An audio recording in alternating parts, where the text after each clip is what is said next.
Welcome to the Mental Advantage Podcast. Whether you're an athlete trying to perform at your best when it counts the most, a coach or business leader trying to get more out of your team, or someone looking for more personal growth, this is the place for you. This podcast is your map to guide you to the right mindset, systems, and strategies you need to become the best version of yourself. And now, here's John Cullen and Brandon Allen.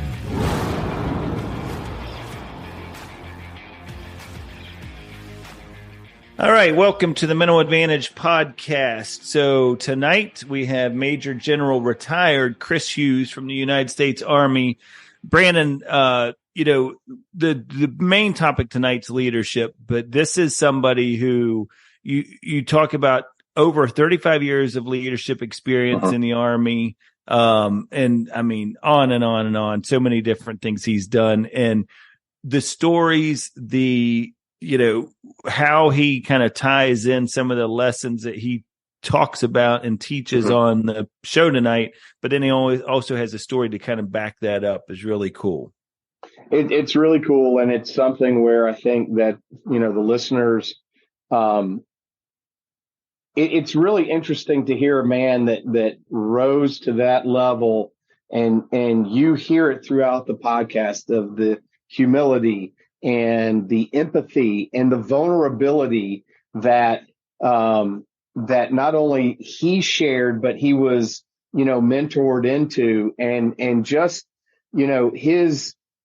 his ability and his willingness to be curious and go out. He's an amazing guy, and he's another dude that we get done talking to, and I just think, how in the world is he talking to us and sharing this with the listeners? I mean, I know we say it a lot, and it really is not us trying to be funny. We have had the opportunity over the past 2 years to talk to people that I would never imagine to have the opportunity to talk to, and he's one of them. And he just shares a lot, and it's great.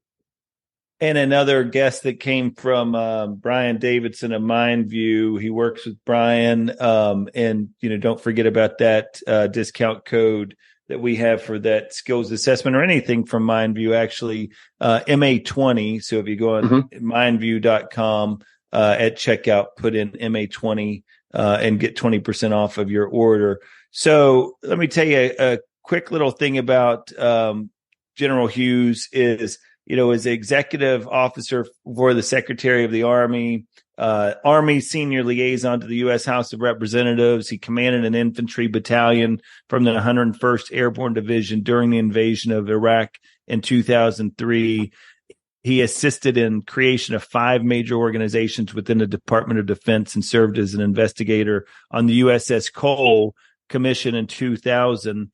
And then also has written a book. He's the author of War on Two Fronts, an infantry commander's war in Iraq and at the Pentagon. So really good stuff. Definitely one of those individuals that when he's talking about leadership, he's somebody who's trained the leaders of the Army. He's trained the leaders. He knows what his actions, not just words. So get your pen and paper ready. Here is Chris Hughes. All right. Well, there you have it. As you heard from the introduction, we have Major General Chris Hughes, retired Major General Chris Hughes, on with us tonight. Chris, thanks for joining us. Thanks for taking the time. We really do appreciate this. This is a topic, leadership, that we're going to get into tonight that we felt like, man, if there's ever a great guest to have on to talk about leadership, it's you, number one. And then secondly, it's a topic that Brandon and I just love to dive into. So we're really looking forward to this conversation. Well, thanks. Appreciate the opportunity. Well, and before we get, let me know, I know you're one of those guys that doesn't like a lot of the accolades and all that, but I would be remiss not to say thank you for that service that all of the listeners just heard about in the introduction there. I mean, I can only imagine all the stories you have in over 35 years of service, but we really do appreciate that service for sure. So thank you. Appreciate it. So let's start there, if you would. Let's just kind of go back to, how early on in your life did you know military was going to be I know that, you come from a military family, but when did it strike you as like, hey, this is the direction I'm probably going to head? Well, like you said, military family, but, I watched my dad, who was a sergeant in the Air Force, did Korean War, Vietnam, as I would, I wasn't alive for most of that, but for the 60s and the 70s, as I was growing up, I was watching him, and he got out of the Air Force. And as a sergeant, one of the first thing that caught my attention was a kid who barely got out of high school. If you believe the rumors, my dad forged his last semester of high school to enlist in the Air Force.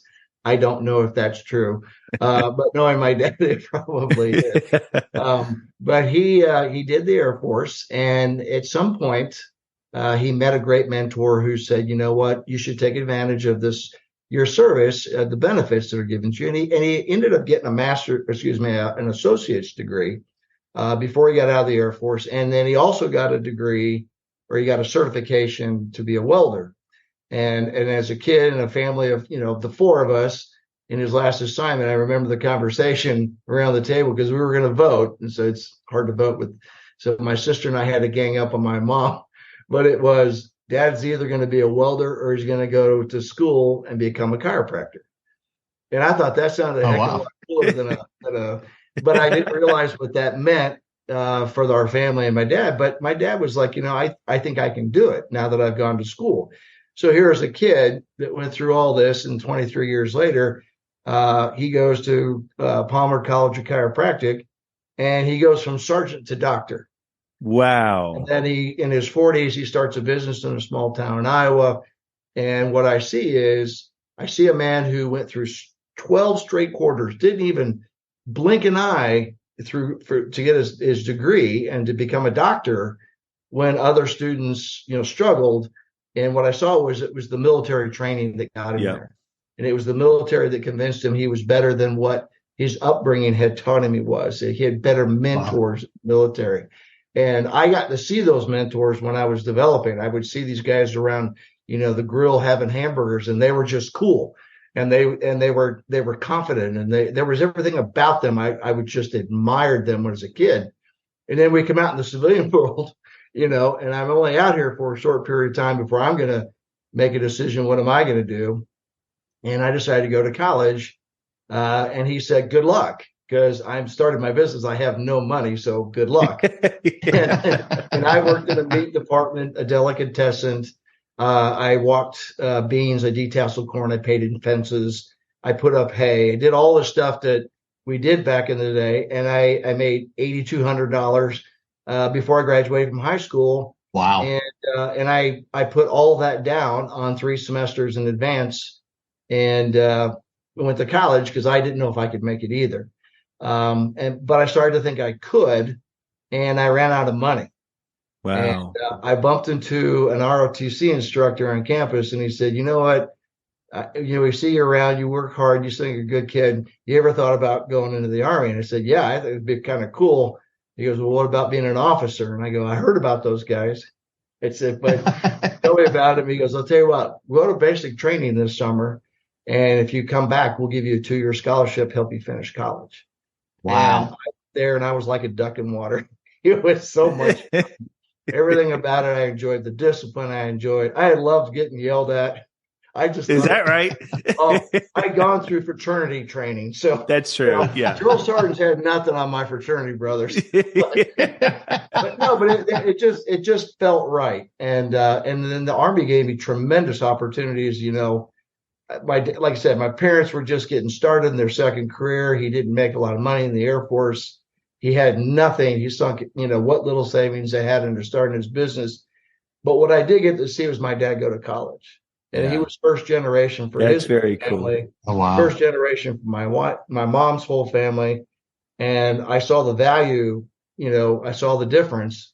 And I saw it as a means to an end. So I thought, I'll give it 4 years. I'll enjoy it, and it'll pay. That'll be my 4-year commitment, my scholarship, and I'll move on and do something cool. And right. I fell in love with it so hard. I didn't leave for 35 years, 1 month, and 14 days. Did the yeah, exactly. Yeah, Did the officer thing was that natural for you? Was it that leadership role? Was that natural? I think so. Yeah. It's arrogant to say, oh, I always knew I was a leader. Yeah. But I could tell in high school that, I'd see conflict, and for some reason I could walk up and being an outsider coming to a very insular, group of people in a small town who all grew up together, I could actually kind of come in and give an outside viewpoint, which for some people they're very smart people, would go, hey, I haven't ever thought of it that way because we've always done it this way. And I saw that I could come in and give a different perspective. I also had the advantage of not being in any cliques that grew up a certain way. So I could transcend different groups. And it gave me the ability to maneuver and gain skills. But I think the biggest part of my leadership development in high school was my mother saw me as a marketing tool. As the oldest, it's just me and my sister, but I was a marketing tool. We had to make everybody know who we were. We had to be, I had to go out for everything. I had every sport, every musical, every play, trumpet, cornet, marching band, jazz band, mini singers, speech competition, everything. I had to do it so we could accelerate my dad's, his persona or his brand in this little town. And we did. And so my mom was constantly going, I'd say, hey, I just ran a sub, 11-minute 2 miles. She goes, that's great, but there's a speech contest this weekend, and I think you should go write a speech and compete in the Kiwanis Club speech contest. And I'm like, okay. I mean, she was a pace setter. There was never anything good enough. So she just kept pushing me to do everything. And in a small town, they need everybody to have a team. So yeah, no doubt. It helped to be that way too. That story just reminds me, and it makes a lot of sense as I was kind of doing some research on you, is that one, I'm starting to piece some things together here about your parents. One is when your dad decides, hey, I'm going to go to college after this career in the military. And it's while you are old enough to kind of observe and watch him get outside of his comfort zone. Then your mom always putting in those positions. You were on a podcast. I don't know if it was a podcast interview or something like that I watched of yours, that you said something and I wrote it down right away because I was like, this is so great. I wish I had it when my kids were little younger. But the interviewer asked you, why do you feel you were able to climb to the levels of leadership that you were able to climb to in the military?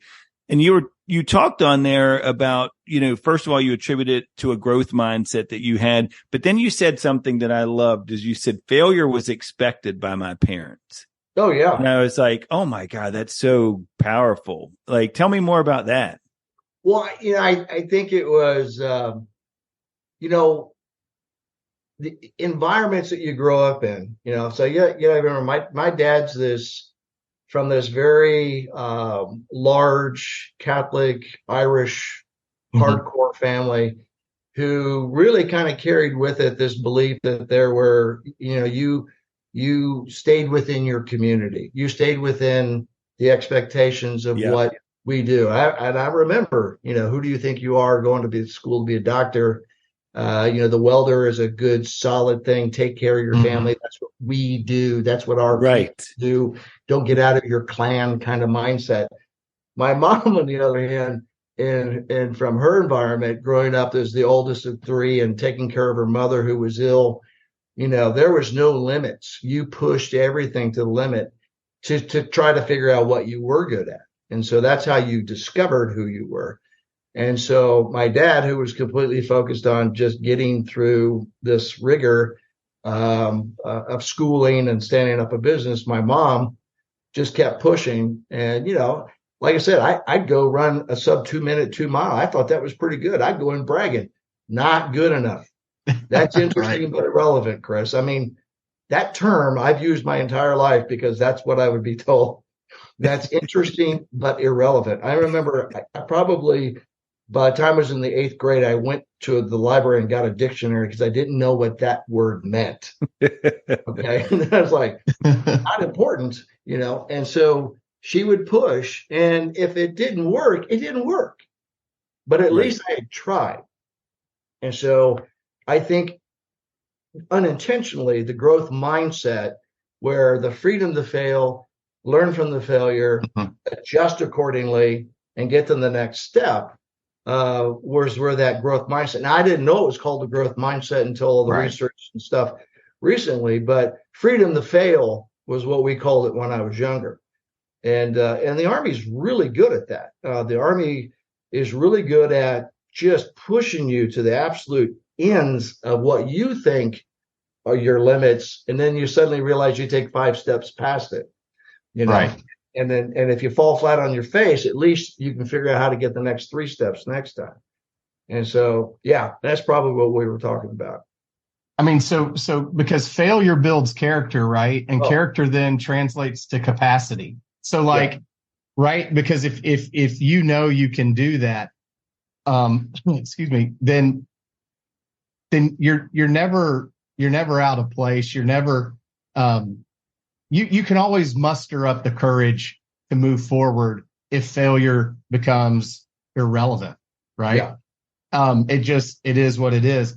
Do you find it difficult, Chris, given, and it's not the kids, it's the parents today that just don't allow for failure? Do you find it in the military that you almost have to rewire the men and women coming through that, hey, failure is okay? Well, I'm not going to blame it on parents, but what I'm going to say is that anybody who, I saw it with college students. I worked at a university when I got out of the Army for a year and a half. And the students who didn't do very well their freshman year were those who did very well in high school. Okay. Mm-hmm. But because they did so well and they were pushed so hard and it didn't fail at anything. And when they got to college and all of a sudden they failed at something, they had that fixed mindset. Holy cow, I got a B. Life is coming to an end. And I'm laughing, going, "Holy cow! I spent 4 years in college trying to get a B." Right. That's awesome. It's like they have that, so they are accidentally programmed into having a fixed mindset, and that's what the research has showed us. And so, but to me, it's more about trust. A young developing human, if they believe that whoever their mentor is, whoever their role model is, or their adult figure is, if they're going to underwrite the risk of asking you to push yourself, if they're going to underwrite the risk and go, that didn't work, and stand you up and dust you off and go, let's try opening the door this time before you run through it, and help them out. You give them just a little information, so they go, oh yeah, that's a hard door and that hurts when you run into it. Maybe I should figure out what this gold thing is. It's circular down here in the left-hand corner. But I'm as the adult, I do them a disservice if I tell them how to turn the doorknob. Yeah. Don't be afraid. Sure. There's more to this brown door that you keep running into than the brown door. What do you think looks different? Well, there's this thing. What do you think that does? Oh, it opens the door. And that to me, I got goosebumps just giving that example because I was doing that today. When you see a young person and they take a step, it doesn't work well, you kind of dust them off. You keep encouraging them to grow and gain confidence, but it's that mentor, that adult, that authority figure that's underwriting that risk. Is they're building that trust that if they do fail, you're going to accept the failure, you're going to talk about it, you're going to adjust from it, you're going to learn from it, and then you're going to be better the next time you try. I love all of these expressions. When we had Bob Caslin and Dr. Mike Matthews on, those military expressions. Underwrite the risk, by the way, just went down on my That's what I was because that's a really good one. And as I have leaders, to give credit to that one to my boss Abe Abrams. Oh, is that right? Yeah, Creighton Abrams' youngest son, who was my boss in 3rd Infantry Division. I'd never heard the term until later in my career of underwriting the risk. And as soon as he said it, it's like, well, that's intuitively what I thought it was, but I never heard the term. And by the way, I just saw Bob down at the conference I just came from. Oh, so, you did? Oh, yeah. He's such a great he's guy. My hero. Those two were such a treat to have great. on the show. Yeah. So speaking of the growth mindset, as I was preparing for this, I thought about you and your career, and I was curious, and if you've kind of had that moment or two to reflect back on your career enough to think, where was your biggest growth as you look back on it in your leadership over the years? Like, can you pinpoint like maybe an area where you felt like, you know what, this was probably the place that where I started as a leader and grew to, this was the area I probably grew the most in? I think it was really stepping back and embracing empathy more than anything. You know, you have all these stereotypical things in your mind, especially for something like the military, where you think it's, you know, do it because I tell you to, you know, you got to say these really cool things. You got to cuss and spit all over somebody. You know, you see all these Hollywood depictions of, you know, these young men and women are doing incredible things because they're terrified of their leaders. You know, I think there's, you know, you see movie quotes where it's like, I don't care if they fear the enemy. I want them to fear me more. You know, right. I don't know if Patton actually said that. I have never read that he said that, but it's in the movie, so it must be true. Sure, it's true. Yeah. And so you think these things you see and hear, and you know, as you're developing, you're not intuitive enough, you're not educated enough, you're not curious enough to go, you know, did I just watch something that's completely historically inaccurate? Or is that really the way, you know, you get off Omaha Beach, you know, by shooting at somebody because they won't keep moving forward? You know, is that real? And so what I found was, being a real solid blue collar kid who just happened to get a college degree, you know, in the Army, it's assumed that you've had a silver spoon in your mouth and you've grown up as some aristocratic person and you're the officer, you know, and so, you know how to drink wine and you play golf and all that. Right. That was never me. But, you know, when you're younger, you think that's how you're supposed to be. And what I started to learn was it was a heck of a lot more comfortable and more real for me to be empathetic, to go, you know what, that kid is exactly who I would be if I'd have gone this path instead of this path. That kid has made the same mistake I made 4 years ago, and somebody forgave me gave me a second chance. I need to do that for them. And so what I did was and I was criticized for it as a leader. I was so vulnerable as a leader that I think that was my greatest strength as a leader from my subordinates. And really, that was the ones that made me those are the ones that made me run to work every day.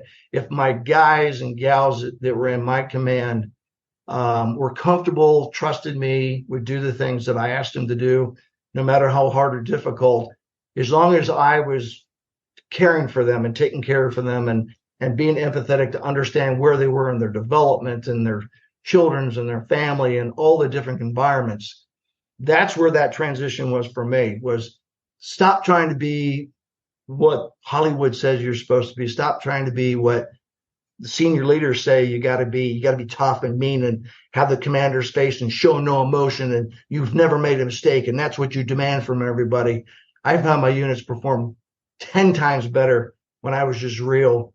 And so, you know, boy, that was a really bad idea I gave you guys. I'm really sorry I screwed that up. You know, and it started when I was really young. I had a boss who was really, really disliked in the Army as a leader, but he was a sergeant who grew into a lieutenant colonel by the name of Albert Clark Welch. And if you Google this guy, I think he has 2 or 3 Distinguished Service Crosses. Wow. From a political standpoint, I think none of those turned into the Medal of Honor because he was so disliked. And he was disliked because he was the kind of guy where he would hold me as an officer responsible. I would tell a guy to dig a fighting position with an entrenching tool. You know, it's got to be this deep, It's got to be this wide. And in Colorado Springs, where we're doing this, there's more rocks than there are dirt. And it's just a nightmare to dig a fighting position with 36 inches of overhead cover to do it right. Well, Welch would come and grab me and take me outside and look back at the defense, which is a great thing in business. Never think you're doing well by looking from the inside out. Yes. Always go outside and look back. And he took me out there and you go, look, that one is not interlocking fires with that one. That one's offset on the hill. You have a terrible defense. I could walk in here and kill everybody with a pencil. And then we go, oh, he goes, don't you dare go back and make them move those holes. And he hands you the trenching tool. You go back and tell them you screwed up. You bring them out here and show them what I showed you so they can learn from it. And then you have them sit down out here and enjoy lunch. Well, you go dig their holes, Lieutenant. Wow. And you know what? Wow. That takes a lot of vulnerability to walk around and go, guys, I just screwed you over and do that. But that was such a huge seminal event for him to do that to me. And he did that in every kind of environment you can think of. And I used to think, how does he come up with this stuff? But every one of those had a life lesson. And then that man had 23 lieutenants in that command. 18 of us became battalion commanders. 12 of us became brigade commanders. And 5 of us became general officers. Wow. And so, and so, you know, I brought into the Command and General Staff College when I was the commandant and the vice provost down there. And I brought him in 2 years before he died. And general officers who had been retired for years came in. And what was great about doing that was he told me this when I was younger, you are never the recipient of your hard work when it comes to people. Somebody else will benefit from your mentorship, but you will not benefit from it personally. But if you're lucky, one day someone will tell you thank you. And we did that. And I'll tell you what, there wasn't a dry eye in the house. Oh, I guarantee it. That old man that, look in this room, sir, look what you did. Unbelievable. Despite the fact that the Army treated you like crap, because he was pretty tough. So I can testify to Patton because my grandfather served under him, and I know he was scared to death of that man. And you know, Patton was the nice guy compared to Bradley. Is that right? And if you watch the movie, remember who was alive when the movie was made? Bradley. Oh, Bradley. So he who lives longest tells the tale. Tells the history, right? So he made Patton look like a jerk. And he was this nice, calm guy rolling around with the soldiers in Italy. And who's the idiot who came up with this plan? I don't know. We ought to shoot him. I don't think that was what he actually said. Yeah. I just know, I'd know until my grandfather's last breath, he was scared that General Patton was going to get his ass at some point. So Chris, what I'm hearing though is from an empathetic perspective, that requires, like you said, vulnerability, but it also requires, there's this common thread amongst leaders and just growth in general, where curiosity at a micro and macro level seems to play such a huge role in it. Is that something that can be developed, or is that something that's just inherent? I don't know how many things are actually inherent. I'm actually, in the Army, we have this, I don't know if you guys know this, but the Army is the most educated of the military services. Now, that's what every army person has ever told me. and we have to say it because you guys don't believe it. The commercial was, if you want to take it, join the Navy. If you want to fly high, if you want to the Army, we kind of do all the hard stuff. Nobody got excited about that commercial. But see, now you made me forget what I was going to say. So I don't think things are intuitive when it comes to leadership. Now, for example, I was going to tell you, so lifelong learning is something we beat everybody said. Now I'm 62 and I'm in college again. In fact, I introduced myself the other day as a retired Army guy, business owner, and current college student. And everybody was like, what? I said, I'm a current college student at Creighton University working on a doctorate degree. And I'm working on a doctoral degree because I am intellectually and curious about things that I still can't put my finger on, leadership things. So I'm going to get a degree in leadership, interdisciplinary leadership from Creighton University, because I want to answer some questions. I want to finish some books with a more scholarly approach. Now, here's the deal. I am seriously considering and doing a tremendous amount of research about neurodiversity versus neurotypical, specifically dyslexia. Yep. Because I am convinced that I have dyslexia. And I've taken a couple of online things that say I do, but my wife, who is very medically oriented, is saying until the doctor says you have dyslexia, you don't have dyslexia. Don't tell people you have dyslexia. So for your people who are watching the podcast, I believe it's not proven that I have dyslexia, because I'm able to see things that others are not. And I've never been able to put my finger on that. But if you study dyslexia, you know that they struggle with three things for the most part. They don't like to read because it's painful. Guess what? I don't like to read, it's painful. But I read a lot because I've been told I have to. I have a hard time spelling. And I still to this day, thank God Microsoft Word came out with spell check, or I would not be here today. And I have a hard time remembering names. Now, that has always been my weakness, and I've always worked around my weakness. That's why I'm a published author. That's why I'm an award-winning published author, because I was taught face your fears, fight, fight, fight. But what I am learning about now, where I'm putting my finger on, is it innate? Is it the way my brain is wired as a possible dyslexic person that allows me to create the Army University when no one else could see it?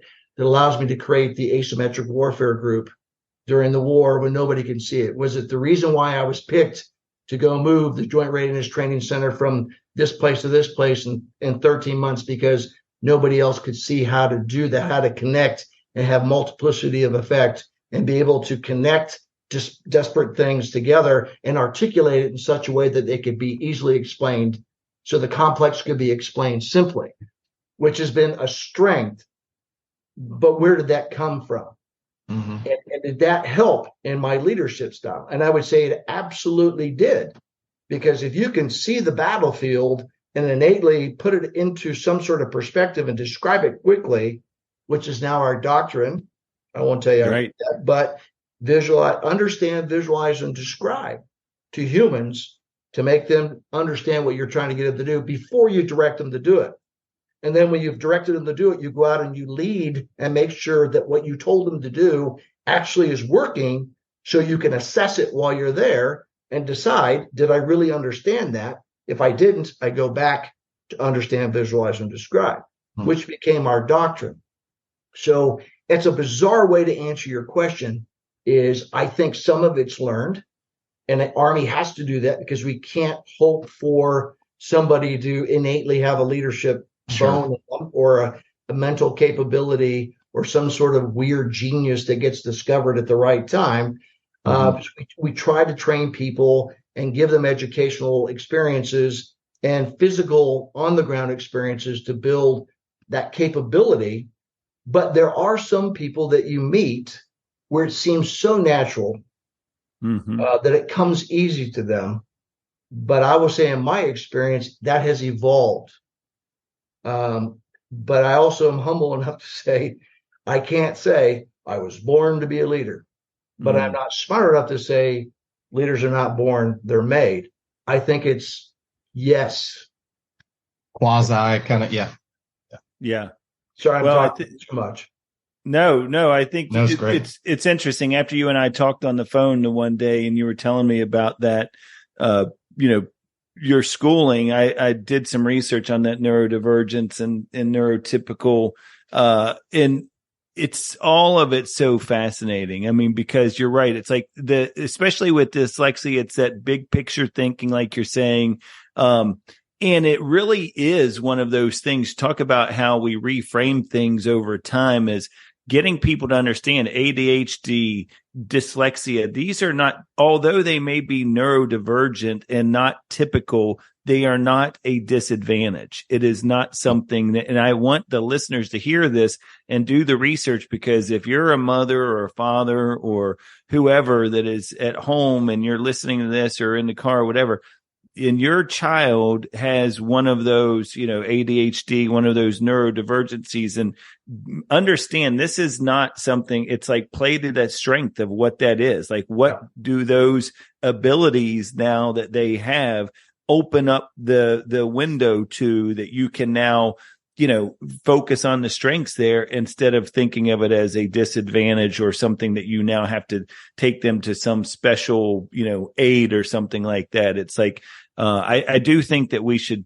relook at maybe the curriculum and things like that. This is, as already in this amount of time we've been on the show, I've already heard you mention mentors quite a few times. And I think it's something as leaders is so important. And you said on a YouTube video or something I saw of yours, you mentioned something I thought was really important, and I wanted you to unpack some for the listeners, is the importance of, as a leader, finding mentors, or really doesn't even have to be a leader. It could just be an individual contributor, whoever. But is finding mentors that are not necessarily in your company, but they're maybe somebody that's outside of your company and that's still going to stretch your comfort level, still going to take you outside of that you can still gain value from. Because I think too often we are always focused on, within organizations, of finding that next level up person, maybe 2 levels up if you're really aggressive, and making them your mentor. And it's like, okay, that's good, but you're probably going to only get X amount, whereas you could be a little bit more, asymmetrical or symmetrical, and, whichever the case may be. There you go. You said it. Yeah. Asymmetric mentors. The world we live in is I won't say it's very simple. It's very plausible to have symmetrical mentorship. I think what's key for anyone who's trying to get a mentor is to understand you have to ask. If you want a mentor, you need to approach the person and you need to ask them. And it's interesting because in the civilian world, in the Army world, it's taught. It's a part of leader development is the mentorship. And you're encouraged, you're going to have a mentor just in the chain of command, but that's symmetrical. You want somebody outside the chain of command. I'll give you an example. My symmetrical mentor, my first commander as a lieutenant, was a black infantry officer. Okay, and in the 80s, an African American infantry officer was very rare, and I was blessed to have one. His name was John C. Mackey, and the guy was wonderful. Vietnam veteran, great guy, went on to do great things. And has since passed away. But, one day, and I don't know what it was about us. Maybe it was just because, I was a kid from, blue collar kid and not, thinking I was all that in a bag of chips at a particular moment in time. And he said, hey, look, I want to take you to a meeting tonight with me. I think you would enjoy it. And I was like, when a colonel tells you that, you go, yep, yes, sir. Right. Yeah, that's right. Yeah. Let me call my wife. And I was like, I have to go with the colonel. I did something.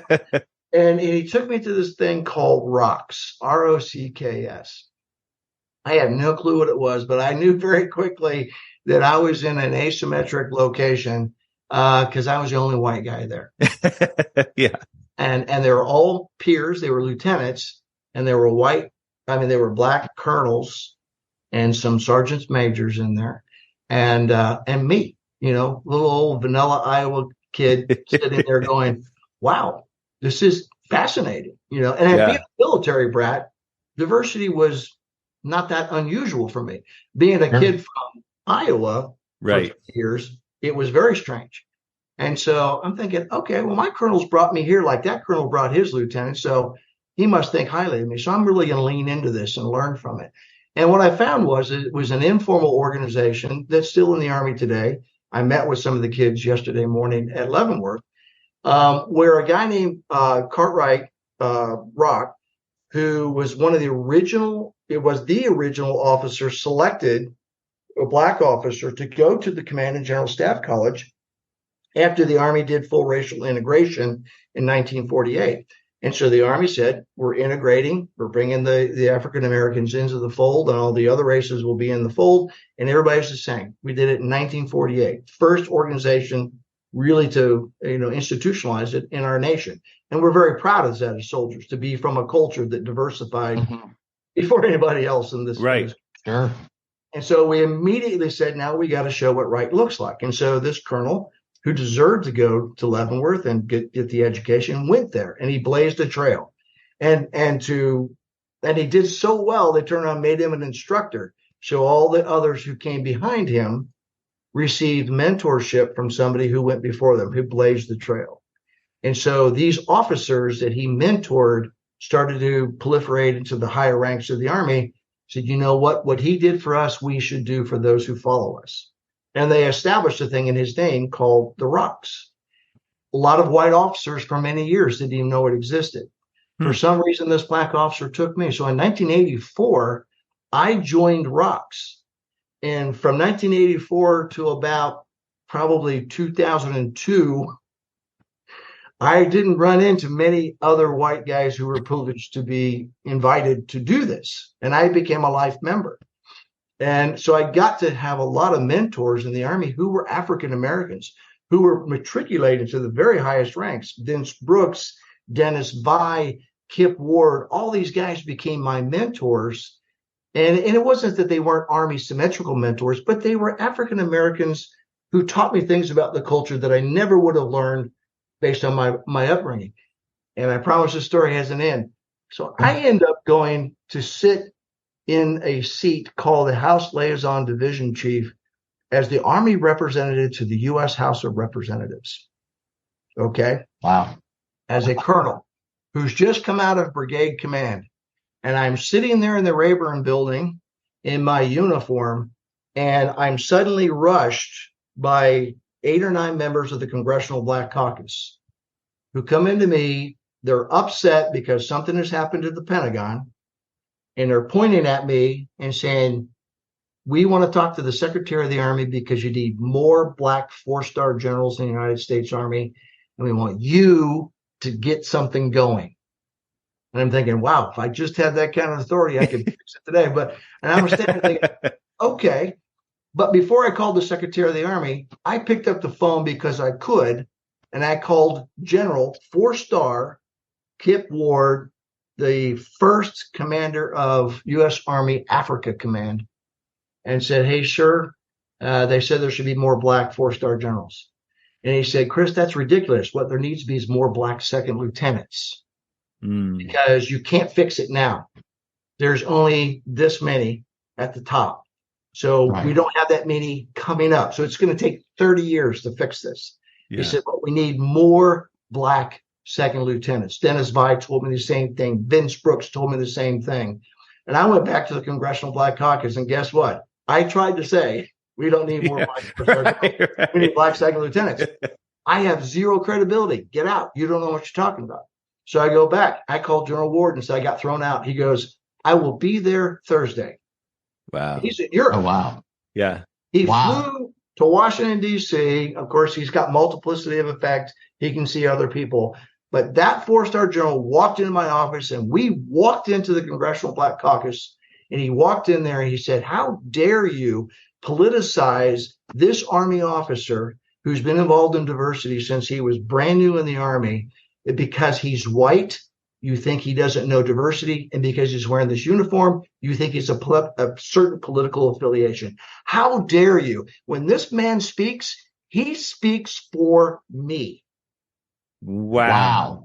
And I'm like, well, yeah, exactly. Yeah, you're right. Y'all hear that? Yeah.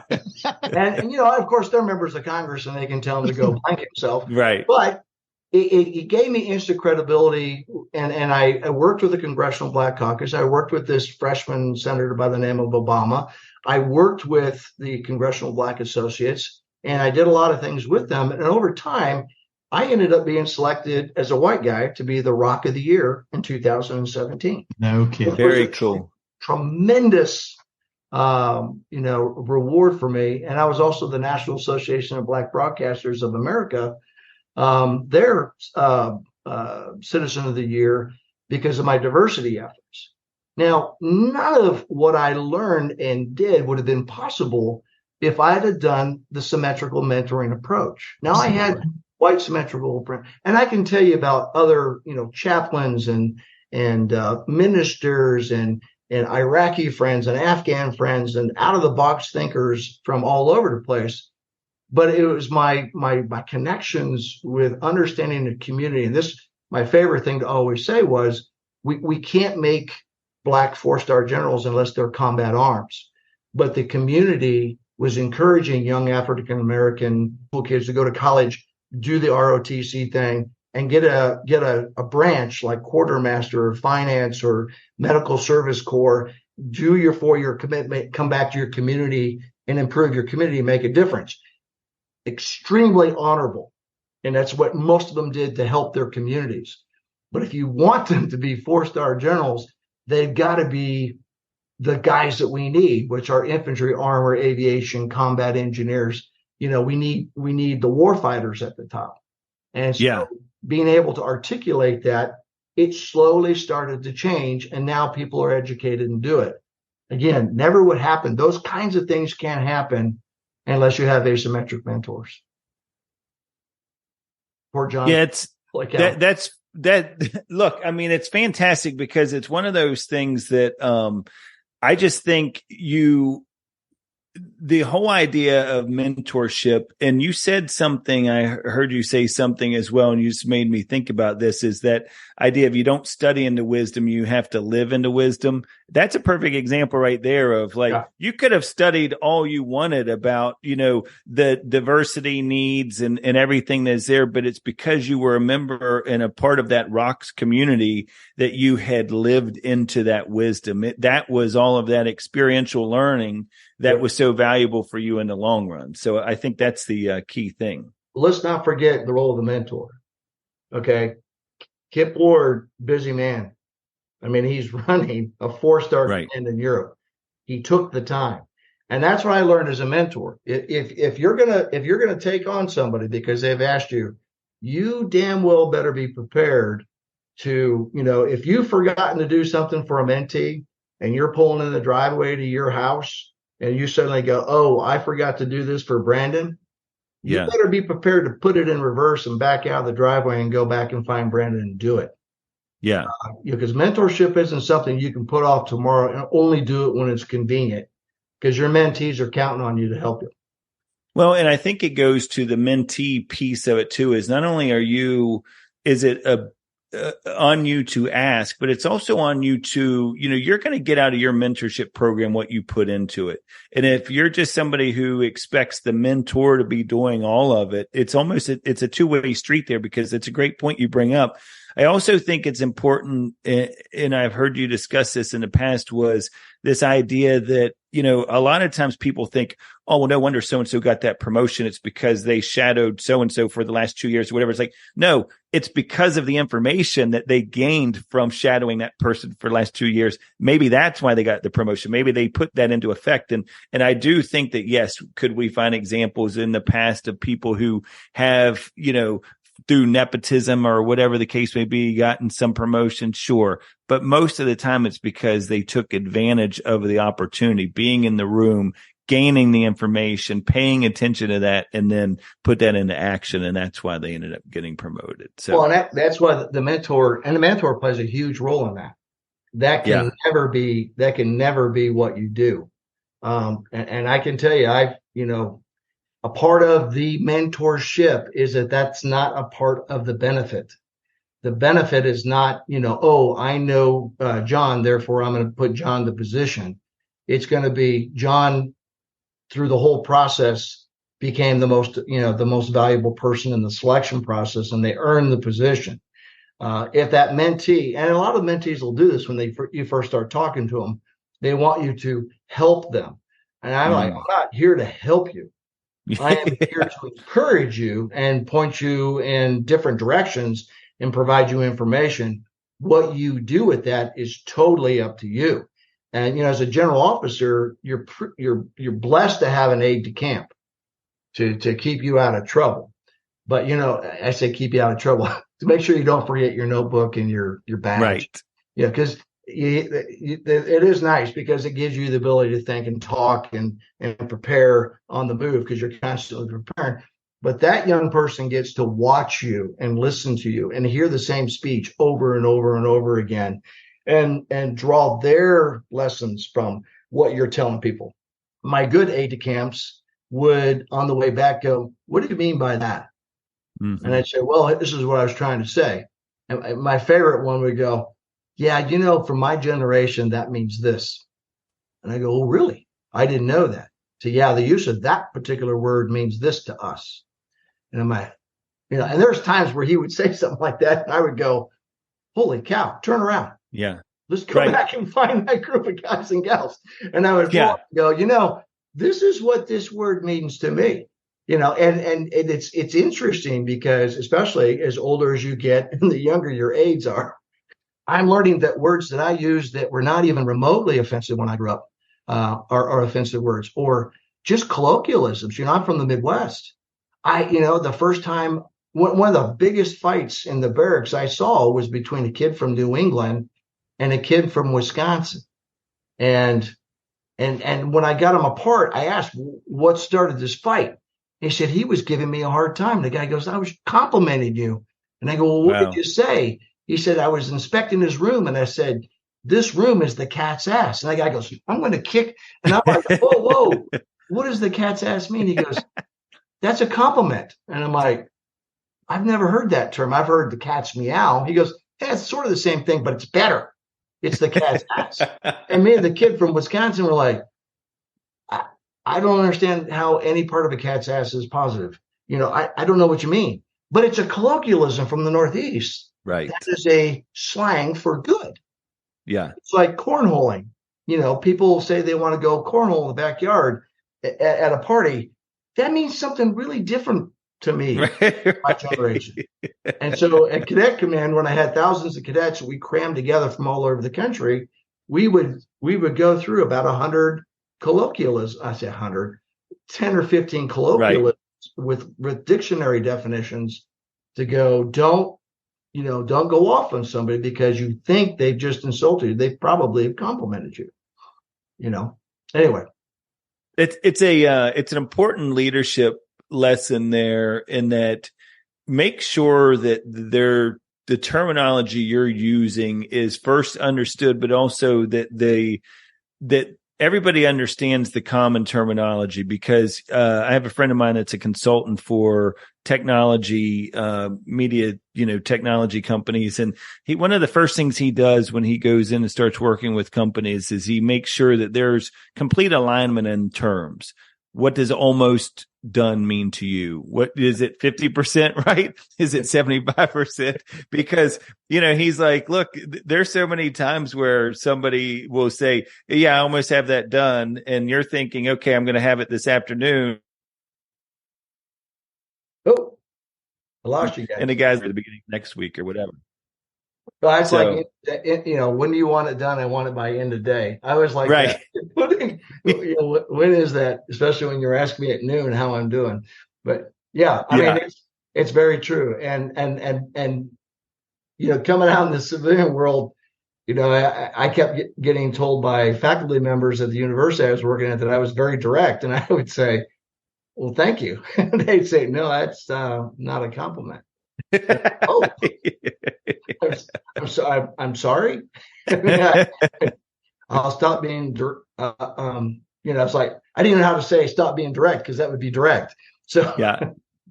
But anyway, I want to pick your brain on something here, because speaking of being direct is one of the things that fascinates me about leadership. And I think it's something that we could all as leaders learn more about. And if those of us that do it, I think it benefits not only ourselves, but the organization, is managing up or having courageous leadership, right? I went to years ago, I had an opportunity to go to the Lincoln Leadership Institute in Gettysburg, which was fascinating, 2 or 3 days you walk the grounds of Gettysburg, and you're learning from some of the park rangers, some of the great stories. And I wish I could remember this. And in preparation for this podcast, I was trying to remember it so hard today, and even tried to look it up. But there's a great story in there about, Robert E. Lee being on his horse, about to, go down and engage in battle with a particular, unit from the north. And one of his lieutenants or somebody comes up and says to him, like, no, we can't, that's not even make sense. Well, this is not Robert E. Lee just taking over the Northern Virginia, this is like Robert E. Lee when he was in his grandest state. And this lieutenant just says, it doesn't make sense. Like, why would we do that? And probably different terminology.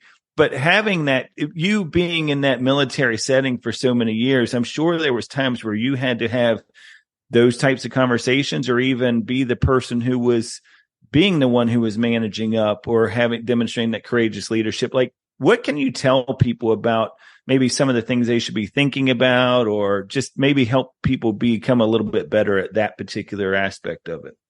What an incredible question. Back earlier, we were talking about underwriting risk. If you create the command environment within your organization where your subordinates are comfortable coming in and saying, hey, boss, we got to talk about this. And you have the ability to go, oh, okay, and stop whatever you're doing and sit down, you want some water, and listen to what it is that they're trying to tell you. Then you have a really good organization. And I think one of the greatest example I can give you is emotional intelligence. And this is one of the things that I teach. And the true story is that, I took over the entire educational system for the Army. Now, I wasn't a young person when this happened, but I was self-aware enough to know that I'm an extrovert. And at that time, a fairly new general officer, I was very rare. General officers are predominantly introverts because they're very smart people. They're very deep thinking. They really think stuff through before they talk. And I'm not really good at that. So normally guys like me get weeded out. That's why I was always fascinated how far I got before they told me to go away. But I knew enough about myself that I have to have feedback. And so I learned when I was younger, sending messages to bosses who were introverted, that if they didn't answer me, it didn't mean it was the end of the world. It didn't mean that I was about to get fired. It didn't mean they didn't like the way I looked, because as an extrovert, I get into this spiral of death where I'm thinking, if I'm not hearing anything, something's wrong, which is exactly the opposite of someone who's more introverted. If they're not hearing anything, it means everything's going well. And so I was at the university and I was making massive changes. I like to joke. I know it was 26 emails, but I like to joke and say it was 26 of the most profound emails in the history of mankind. Yes. They weren't that good, but they were pretty good. And they were substantive things. I was new and I didn't know if I had the authority to change the whole curriculum. I didn't know. I thought maybe the Secretary of the Army, the Chief of Staff of the Army, might want to have some input on that. And I'm sending this to a 3-star who I love to death, and he was still a great mentor today, who I didn't have enough self-awareness to get that he was so introverted because he didn't act that way. He had great extroverted skills and public speaking skills. So you would look at him and go, it's got to be an extrovert. And he didn't answer any of those 26 emails in 2 months. And I'm on the roof. I'm about to jump. And I don't know what he thinks. I'm assuming it's bad.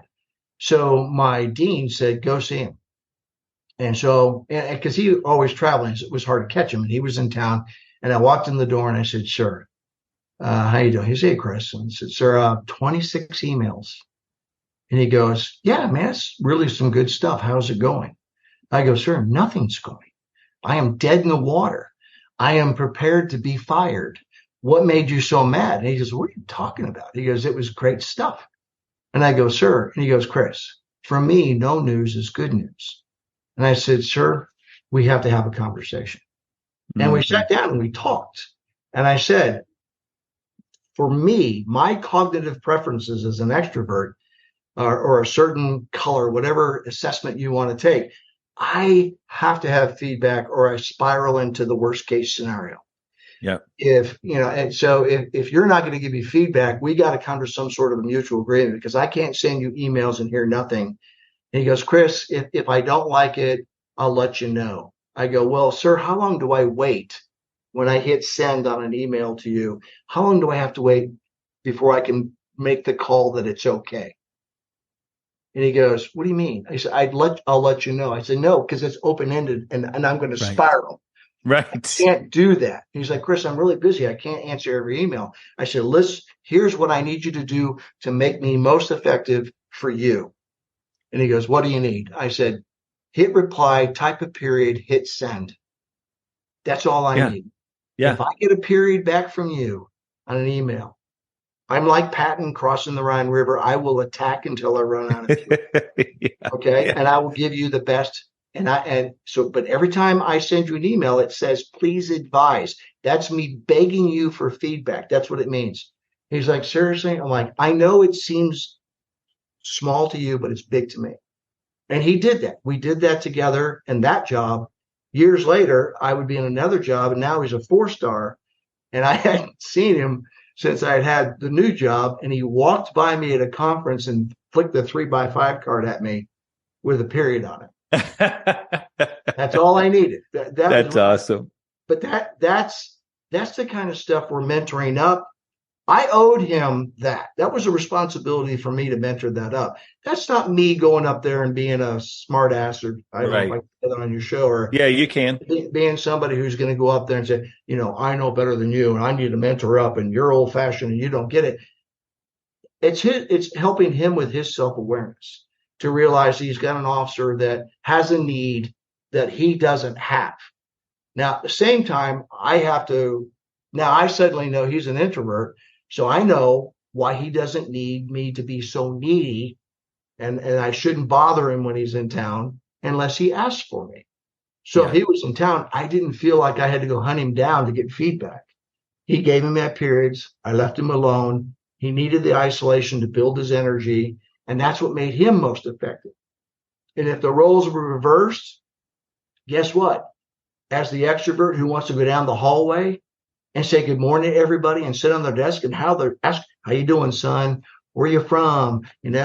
What'd you think of that weather on the way in? And that introvert is sitting there going, wish he'd leave me alone and go away. He's stealing my energy. I'm trying to get my work done. Why does he always come sit on my desk and bother me every morning? When I think I'm being a good guy and saying hello, when the introvert doesn't want me anywhere near them before a certain time or a certain event. So it goes both ways of being able to have that conversation and not getting upset about it. It's about that wisdom development. Well, and it's about understanding and setting the expectation that the feedback is about the performance, not the performer. It's never personal. It's always going to be about the activity, not the person doing the activity. And I think it's really this whole discussion I want the listeners really dial into, because when you're a leader, I think the earlier you can manage expectations for the individuals that you're leading or you're tasked with leading, or that they are, and that one of those expectations is, hey, you can come to me with that feedback, because I'm like you, like I hunger for feedback. And so it's always one of those things that when I would take over a new team in business, I would always do a coaching guide that I would kind of walk through certain questions. How do you like to be, rewarded, or, like if you do something good, how do you like to be praised? That type of thing. And one of the things I always would have in there is, what do you expect from me? Like, what are you hoping to get from me? Because the more I can start to open that up, that I'm willing to allow them or have them, kind of tell me what they're expecting or what they're wanting from me, the better off, you are in that. So, I'll give you one example. One, I used to go into all the different schools and classes, and I would ask them, because I was always trying to figure out generationally what was changing from my perspective of what a leader was. And I would say, when you go home and do whatever you do, pray, think, reflect, when you go home at night, what are you hoping your next commander will be like? What's the one descriptor that you're looking for? I remember the first time I did that, an officer looked at me and said, calm. And I thought, wow, okay. Mm-hmm. That is never a word that would have even ever crossed my lips. Yeah. I'm overthinking. I want bold and innovative and crusty and, and in your face. And, and it's like football players, you see the football player where the coach grabs him by the face mask and screaming at him, and he runs out and he plays 10 times harder because he's upset, but it motivates him. Then you see the other one, you get him by the face mask and you yell at him, and then his performance drops exponentially. Right. It's because you're not being the leader at that time that they need you to be. And that's why Daniel Goleman, who writes about emotional intelligence, talks about, leadership styles are like your bag of golf clubs. And if you play golf, that's right. You don't want to play 18 holes with putter, but you need a putter. And you don't want to play 18 holes with a driver, but you need a driver. So why not use the whole set of golf clubs when you're out playing golf? And he would say, an average leader uses one or two of the clubs, and a good leader uses 4 or 5, and an excellent leader knows how to use every golf club in the bag. And that's what you have to be. You have to be the calm leader, and you have to be able to do the others, whatever they're looking for. But if you don't know what motivates them, then you're not the leader. Yeah. Chris, what does he say about using 3 sleeves of golf balls? You need to go back to playing baseball. Hey, do you have time for one more topic? I just wanted to ask you one more thing. If you don't mind my long and extended and laborious answers. No, trust me. Look, hey, if you can put up with my technical difficulties and watching me cuss at the microphone. How you're talking to us when you're on mute. He was trying this it all is broken. out. I'm on my phone now. Yeah, yeah. Oh, okay. Adapt and overcome. There you That's go. it. Improvise, adapt and overcome. That's it. So one of the, and I'm going to bring you back, hopefully, if you're willing, at another time to talk about toxic leadership, and that was a topic I definitely. It's getting dark here. I definitely wanted to talk to you about, but because I think we could go on a good run of discussion around toxic leadership, because I actually was reading an article from it was a Lieutenant Colonel Daryl Aubrey from he was a 2012 U.S. Army War College graduate. Do you know Lieutenant Colonel Aubrey? But he had written a paper, I guess it was. I found it online. It was The Effect of Toxic Leadership. It was all about the military. So it's a really interesting article. But I'll bring you back to talk about that. But I thought, just as we close things out here, I wanted to talk about something that Brandon and I love to talk about. It's culture. And I wanted to really just kind of get an idea of, like, when we talk about the importance role of a leader or coach has in building, influencing, and maintaining the right culture. I was curious, can you think of a particular time in your career where you saw culture at its best, and maybe just describe what that looked like? Oh, wow. Yeah, I mean, I like to think that the culture that I had the privilege of being in charge of was my battalion that went into Iraq, 2nd Battalion, 327th Infantry Regiment, whose nickname is No Slack, which was the coolest nickname in the Army as far as I'm concerned. The culture that we were able to build over a 2-year period of time, which was very unusual to have a team stay together. I mean, we kind of, your team kind of ebbs and flows because the Army is constantly in motion. So I had pretty much the same team going into Iraq that I was able to train for a couple of years. And so we were able to establish a rhythm, a cultural grouping. And I think most of it was I fought really hard to work with a group of men, and it was all men at that time, to teach them how to think and not what to think. And so, yes, we all have to know what to think in terms of doctrinal things and the way you do reports and all the systematic things. But it's the how to think part. And I found an interesting way to do it. And because, when you get the command in a battalion in the Army, which is for an infantry guy is about 800 people. It is the epitome of leadership. I mean, it's the command. I mean, everything I did after battalion command, as my mom would say, was interesting but irrelevant. But battalion command was the epitome, and it still is today in our culture. But what happened was I kept a little notebook growing up and say, if this privilege was ever given to me, what would I do? What would the culture be? And for me, the culture was the culture of why. Now, I love that Simon Sinek came and hung out with us for a while and figured that out and wrote a great book about it. But that didn't exist when I did this. It existed because being the blue collar kid, growing up in a world where I'm competing with West Point graduates and Harvard and Princeton and Yale and Berkeley and all the big real schools, I was intimidated by that. And what I didn't like about leaders, I wrote down, I'm never going to do that. And the one that always hit the top of every page was, to me, the most disrespectful thing a leader could do is to tell somebody to do something because they told me to. Mm-hmm. Do it because I'm in charge. Do it because I'm your parent. Do it because, just do it. Always was so disrespectful in my eyes because it meant I was too stupid to deserve the why. And so it really infuriated me. And I started at some point in my career demanding that my leaders allow their soldiers to ask the why. And then I started seeing practical things that would happen as a result of that. So if everybody's asking why up the chain of command, it's interesting what comes up to you with the why. Why are we painting our noses purple? Yeah. Where the heck did that come from? Well, you told so-and-so 3 days ago. Right. And somehow it turned into paint the lines in the parking lot yellow to he wants everybody's noses painted purple.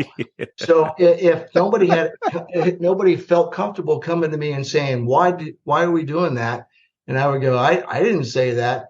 I would have a whole company full unit, people walk around purple noses and go, where the hell did that come from? And by the way, that means my soldiers think I'm an idiot. It means my sergeants aren't empowered enough to ask the why, or they're not vulnerable enough for the private to ask them why without ripping their face off. So I've got the wrong culture. So in battalion command, I put, 600 privates in an auditorium and said, I demand that you challenge me and my leaders to always ask the why. I want you to be the worst 5-year-old in my unit. And when somebody says, go do this, I want you to say why. Okay? Because I want the corporal to be able to either answer you. You may not like the answer, but I want them to answer you. But if they don't know, I want them to turn to the sergeant and say why. So the sergeant turns to lieutenant, lieutenant turns to the major, major turns to me, and I go, that's a great question. That's stupid. Don't do it. Or I need you to do it because. Then there's the mentoring thing. That's to put the car in reverse and drive back to work and go in and go, okay, I didn't explain this well. Here is why. And again, you may not like it, but I'm going to respect you enough to tell you why.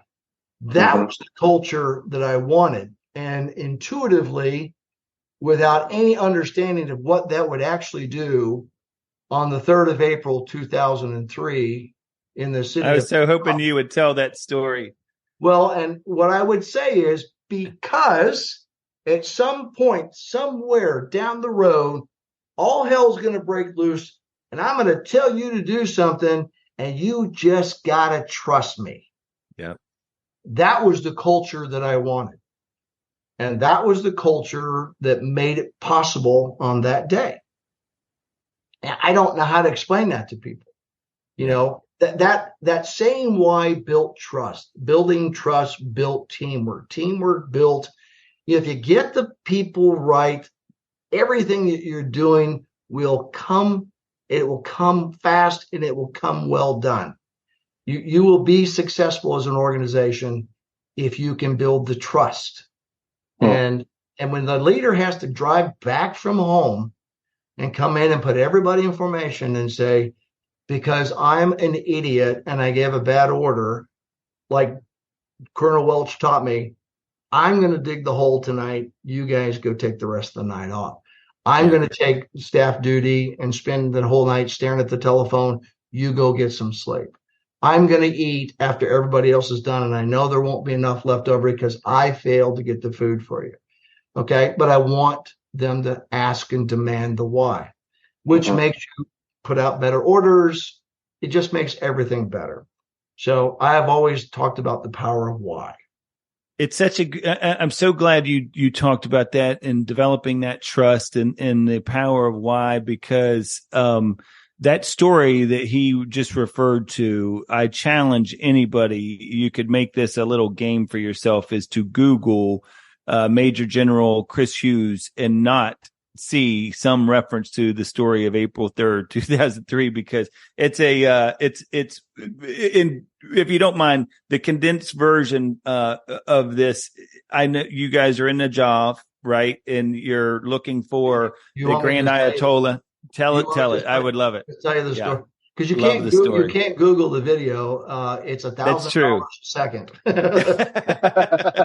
I have a copy that CNN lets me use, and Fox News lets me use for educational purposes. That's awesome. I don't know who they're selling it to, if they're selling it, but I couldn't even get pictures from it for my book. But so, again, education is huge in the Army.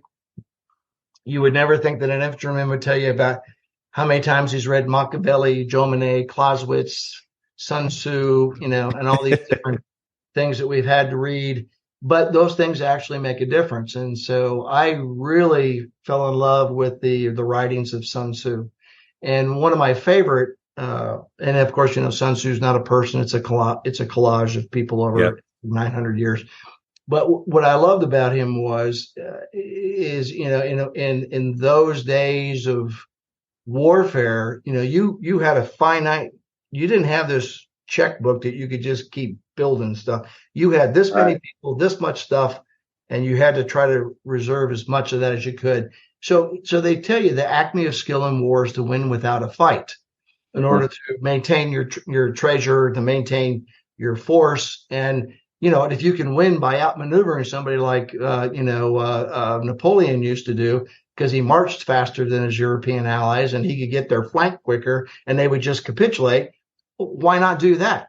And so as we were going in the Najaf, which was not a part of the plan, and you always have to be agile, adaptive, and innovative, and somebody says, I want you to go take the city of Najaf. And as luck would have it, sitting in the seat behind me is this guy named Kadima Wiley, who was from the city of Najaf, who was actually from St. Louis, Missouri, who was an Iraqi dissident from 1991, who came over here when Saddam Hussein was slaughtering his whole family. He came here as a refugee. He ends up in Missouri. He ends up coming to help us. I don't meet him until we cross the border and go into Iraq. And he's sitting in the back of my vehicle for 54 hours telling me about if we happen to see the city of Najaf and the significance of the Mosque of Ali, that he would bless my children's children for 1,000 years. There's a guy from St. Louis, and I'm like, okay. I know that's where the Shia are from, and I know the mosque is there, and I know it's kind of important, but holy cow, tell me more. And so he's black. And so I've got my chaplain, tell me more about this city. Why is this important? And I knew about Genghis Khan had seized it. I knew Kublai Khan had seized it, his grandson. I knew that there's 18 commanders in the history of the last 4,000 years of recorded history had seized this city as a place. But we're not going there. We're going to Baghdad. Oh, guess what? Hey, Chris, go take Najaf. Oh, okay. Okay, sure. And my 800 dudes against 350,000 people on the city. Piece of cake. So we turn in there, and for about 3 days, we're feeling out, we're doing stuff, we're setting conditions, and eventually fight our way in to Najaf. But you've got this guy there named Sistani, and he's still there. He was old as dirt when I was there. That's 20 years ago. He must have really looked old when I was there because he's still alive. But he's the Grand Ayatollah for the Shia. And for the Shia, he is God's representative on earth. And so again, to put things in terms your soldiers can understand, I go, okay, guys, you're not all Catholics, you're not all Christians, but who's the leader of the Catholic Church? And they all go, the Pope. Right. Yeah. Okay. So this dude is the Muslim equivalent to the Pope. He is the guy. And you see that golden mosque up there? Yeah. Where does the Pope live? Vatican City. Everybody knows that. Well, that's where their guy lives. We're going to attack that. Okay. Wow. So we got to be very careful. Now, here's what I want to do. So I want to set the conditions that maybe we can get an audience with him and see if he'll give us this thing called a fatwa. And I'm making light of it. It's a little bit more, serious the way I'm doing it. But we got to get this fatwa. If I can get him to say, stop fighting the Americans and declare a fatwa, it would be an order from God. And we could get them to lay down their weapons and stop resisting us. And we didn't know who those people were that were shooting at us. It turned out to be the Republican Guard from the Iraqi main army who was up there and shooting scuds at us and all kinds of fun stuff, or frogs, not scuds, frog missiles at us. And, we had a pretty good tussle with them for a couple of days. But when we got up there, it was pretty benign. So let's get some emissaries down there. Let's do some. So eventually we went down there a couple of times and it didn't work. And then all of a sudden, this guy who kind of looks like me now, old guy, gray hair, got a kind of a beard, comes walking out of and it's an American. And I'm like, okay, who are you? And he's like, hey, we like what you're doing. We can get you the Ayatollah who's 3 ranks below him, whose father used to be his predecessor. His name's Ayatollah Khomeini. I'm like, okay. He goes, he will be powerful enough to get you an audience with him. Actually, we'll just let him do the talking for us because he wants to free Najaf and he wants to help the Ayatollah out. And I'm like, okay, where is this guy? Well, he's in England right now. I go, okay, can you get him for me? Yeah, we're flying him into Tehran, Iran tonight. Oh, okay. How I don't want to know. Yeah, we'll have him here tomorrow morning. We'll introduce you to him, speaks perfect English. And then we'll get him in position, send emissaries in and see if the Ayatollah will give us an audience then. So that's what we were doing. We were going in with a small infantry unit, small speaker team. I was up there with my soldiers and we were sitting there while the emissaries were talking. And he comes out and they say, okay, he wants to meet with Khomeini, but he also wants to meet with you. And I'm like, why me? He's like, he likes the way you fought into the town and took care of things. You didn't destroy things. You were very humble and supportive. And we did. We went way out of our way, almost to the point of where could have got somebody hurt. But we were willing to take that risk because I didn't want to infuriate the city. Because guess where so these are the Shia and then the majority in Iraq. And this is their Ayatollah. Guess what the population is in Syria? They're predominantly Shia. Guess what the population is in Iran? They're Shia. Okay, so you bounce a rock off the Mosque of Ali, the leader of the Shia, you can potentially widen the war to 2 more countries. It would be fugly. Okay. Yeah. So when I'm like, well, I'm just an infidel, but he wants to meet you. I'm like, okay. So we're trying to figure out how does an infidel meet an Ayatollah? And I'm getting a class and Kobe's talking me through it and everything. And so we go, okay, you know what? I'm not going down there without my security. They're like, oh yeah, bring security. I'm like, well, it's going to look like we're going down to get the Ayatollah. I'm not comfortable with the visual. And he goes, okay. So he went back and he sent out all these students. He says he sent out 150 students with the turbans and the certain, robes and everything. And they talked and worked this crowd of about 5,000 people that started accumulating while we were there. Because we were on the line it's almost a line on the ground where you enter the sacred city of the Golden Road to the Mosque of Ali. And we were right at that. And people were right there. And so these students of Sistanis worked the crowd, gave me the thumbs up. Kobe said, let's go. And I said, all right. So I started moving. As soon as we stepped across that line, this massive riot breaks out. I mean, it's wow, that's really weird. It's really bad. They start raining. I got hit in the face with a rock. I got hit in the helmet with something. Broke my sunglasses, really made me mad. But all hell's breaking loose. And it's like, this is a mistake. We're being invited. The people don't understand. And you could see the agitators that were the Republican Guard who'd taken off their uniforms in there. And so this whole thing is starting to get out of control. And so I walked forward and I hollered at my soldiers to take a knee. So they all took a knee because I said so. And so that's what, Hollywood, that's how Hollywood That's does. right. That's right. Take a knee. And they're like, okay. So they all took a knee. Now I learned how important that was in a riot when I was in Haiti in 94, during the invasion of Haiti, was when you're in a massive crowd and the person you're screaming at disappears. All of a sudden everybody goes, hey, where'd they go? And all of a sudden the crowd stops. And so my soldiers just all disappeared. And the crowd goes, oh, where'd they go? So I had a second to go, oh, okay, bad guy. Right. Okay, this isn't going to work. Blah, blah, blah, blah. Then it starts getting and they get it going again. And so I'm walking along and I'm telling my soldiers, point your weapons to the ground. And again, that's not what we should be doing right now. When there's a crowd, you go bang, bang in the air and everybody shuts up and then you say something and it's supposed to go away, which never works. But that's the doctrine. And so, and plus I don't know what to say in Arabic to make it go away. Right. So, it wouldn't make any sense if I got their attention because I wouldn't know what to say. And so the soldiers pointing the weapons to the ground and I got my guys on their knee, but I'm the only one who's standing up and I'm walking along the line because I want the people to see me. I want their news to see me. Al Jazeera's over there. Al Arabia's over there. In my mind, there's a couple of snipers over there trying to create something happen. So one of us shoot into the crowd and I've got a modern day version of My Lai about to happen.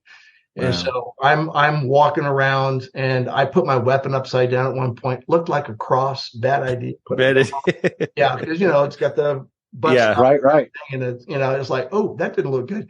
So I put that down, but I started noticing the people sitting down with my guys and they were, no, we're not mad, which they hand on arm signals and they were smiling. And so I see, and I've been in 92 nations. I've never seen a smile mean anything else. So I ordered my guys to smile. There were a couple of them who looked at me funny, but I said, smile, with a couple of cuss words behind it, smile. And so we're all going, and craziest order I ever gave. But, as soon as it happened, the crowd has an emotion. It has a vibe. And it started to go down. Then I went over to the speaker truck and I said, we were invited. They don't understand what's going on. We're going to back off, let them diffuse it themselves. That way the Western press could hear what I was doing. Because what I couldn't have 100 armed to the teeth killers in an invasion backing off with their weapons at the ready from an unarmed crowd, because guess what we would keep seeing? Because the enemy would say, we have the strength of Allah on our side. Right. God's better than their God, or whatever they say. And we're going to so they're going to send women and children out there because we're infidels, we're dogs, we're cowards. And eventually there's going to be an accidental shooting and there's going to be something bad happen. So I can't set the conditions for that to happen. That not just for me, but for everybody who was moving north. And so I ordered my soldiers to turn their backs and walk away, which is completely against everything. And again, there was a little bit of hesitation, but when I got right in their face and I said, turn around and go, they did. And they walked away and they violated everything that was normal for them. But to cover them, I moved out. Well, first off, when you turn your back on an Arab, and two Arab males, I say Arab, let me say Iraqis, because I know it's specifically an Iraqi cultural thing. When two Iraqi males, because women, you don't see them, Iraqi males are arguing, the dominant one in the argument will turn around and expose their back and walk away in a sign of absolute disrespect and be the alpha male, because I'm willing to expose my whole back to you and you're a coward. You won't stab me and I'm not afraid of you. So I had an entire formation on Al Jazeera and Al Babil, and 5,000 Iraqis standing there, and we turned our backs on them. Wow. You could have heard a pin drop. We insulted the hell out of everybody.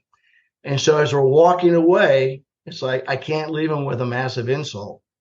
So I walked out by myself and put my hand in my heart, and I bowed, which is the ultimate sign of respect, which means Allah be praised and God bless your heart. And I did that twice, and then I turned and we walked away. And as we turned the corner, the crowds that were behind us started to cheer us all the way back. Wow. Later that night, we got the fatwa. We got Ayatollah Sistani or Ayatollah Khoei in there. Khoei ended up staying behind. All the fighting in the Najaf stopped that night, and the town was pacified as a result of winning without a fight and listening to old Sun Tzu in the back of your head. Wow. And we were able to break off and move and continue on in the invasion to the north. That's fantastic. Wow.